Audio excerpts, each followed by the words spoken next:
savoir. Et après, ce qu'on est en train de dire aux pêcheurs, c'est qu'il faut aussi vous adapter à nos demandes. C'est-à-dire que nous, on ne peut pas avoir des poissons entiers qui nous arrivent. Il faut travailler sur les équipes de filetage à Lorient, au Guilvinec, pour nous préparer des produits, nous pré-préparer des produits qui correspondent à l'attente de nos cuisines. Voilà, ça, c'est des super sujets, des sujets passionnants. Là, on a eu l'année dernière avec la Covid des milliers de tonnes de lottes qui sont à 3 € le kilo. On ne savait plus quoi en faire, ils ont fait de l'aliment pour animaux. C'est ça la réalité. Hein. La langoustine aussi.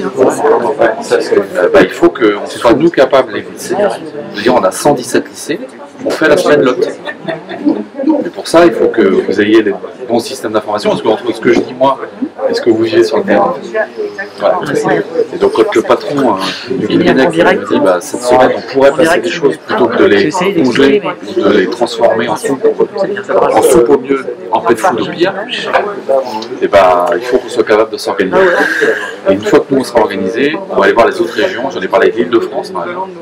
En disant à l'Île-de-France, vu le nombre de lycées que vous avez, si nous on a des surstocks de certains poissons, plutôt que de voir les cours s'effondrer, on pourrait éduquer les enfants avec des produits qu'on n'a pas les moyens d'acheter aujourd'hui, mais qui de temps en temps, vous avez une semaine par an, 2 semaines par an, sont à des prix parce qu'ils ne savent plus quoi en faire.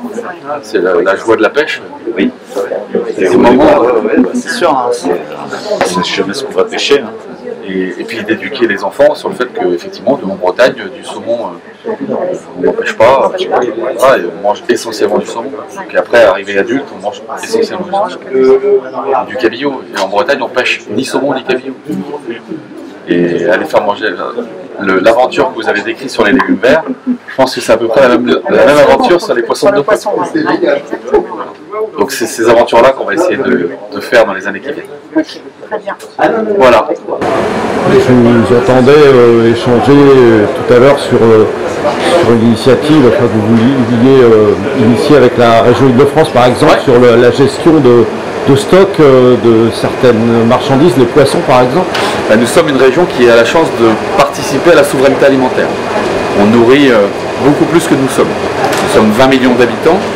Nous sommes 3 millions d'habitants, pardon, excusez-moi, et la Bretagne nourrit à peu près 20 millions d'habitants avec ses agriculteurs, ses agricultrices dont nous sommes très fiers. Il faut savoir que la région Bretagne, elle pêche 50% de la pêche française. Et donc, pour celles et ceux qui mangent des poissons issus des pêches de nos côtes, il y a une chance sur 2 pour que ça vienne de la Bretagne. Et donc, il faut qu'on travaille, nous, régions, sur ce qu'on passe dans nos lycées.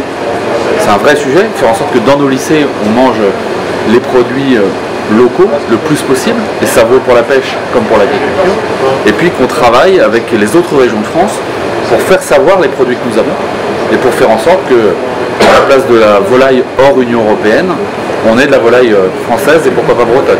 Pour faire en sorte que sur les produits laitiers qui, par moment, viennent de pays lointains, nous puissions proposer des produits bretons. Ça fait partie des missions que nous donnons, et c'est quelque part pour répondre à l'exigence que nous avons vis-à-vis de nos agriculteurs sur la performance et la qualité de leurs produits. On leur doit en échange de travailler à la diffusion de ces produits dans les cantines qui, je le rappelle, fabriquent des millions de repas chaque année en Bretagne.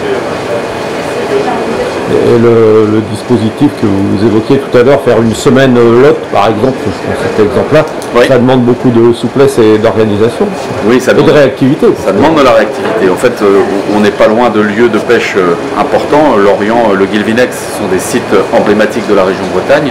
Le travail que nous faisons avec les criers, c'est un travail très important parce que c'est un travail de flux. On ne stocke pas du poisson frais, et il est pêché, il doit très vite être emmené sur les étals ou transformé. Et il y a des moments dans l'année où certaines espèces sont pêchées de manière importante avec des cours qui baissent. Parce que l'offre et la demande, vous le savez comme moi, génèrent des impacts sur les prix. Et la proposition que nous faisons avec la filière pêche, c'est d'essayer de travailler sur certains produits qui permettraient de passer dans nos cantines, dans nos restaurants scolaires, des produits que les élèves n'ont pas l'habitude de manger. Et effectivement, vous preniez l'exemple de la lotte, c'est un produit noble, c'est un produit plutôt cher, et il y a des moments dans l'année où il y a des arrivages lottes qui font que les prix d'un coup baissent. Nous pourrions travailler avec la filière pour faire en sorte, pourquoi pas, de travailler sur certains produits qui pourraient dans ces cas-là passer dans nos cantines. C'est un des sujets sur lesquels nous travaillons avec la filière pêche. Oui, parce que l'exemple que vous citiez, ça évite aussi un certain gaspillage, parce que j'ai cru comprendre qu'il y avait eu... Il peut arriver que certaines espèces terminent en soupe ou terminent en produits, par exemple pour l'alimentation animale.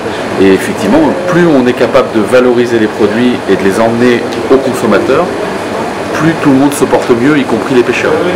Voilà, c'est le genre de sujet sur lequel on va travailler. Vous en êtes au début de la réflexion et des échanges. Tout à fait.